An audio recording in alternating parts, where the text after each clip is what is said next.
ඉක්මිටි කුම්භකාරපුත්‍ර වූ ආයුෂ්මත් ධනිය තෙරුන්ට මේ සිත විය.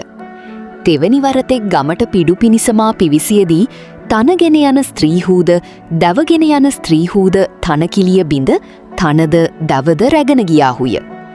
මා විසින් හැම මැටිමුමා වූ යම් කිලියක් කරන ලදද හේද භාග්‍යවතුන් වහන්සේ විසින් බිඳුවන ලදී. රජහුගේ දැව ගබඩාවෙහි වූ දැව මුදලි තෙමේ මාගේ මිත්‍රයෙකි. මම දැව මුදලිගෙන් දැව ඉල්ලාගෙන දැවමු ආබිත්ති ඇති කිලියක් කරන්නෙම් නම් ඉතා යෙහෙක යනුය.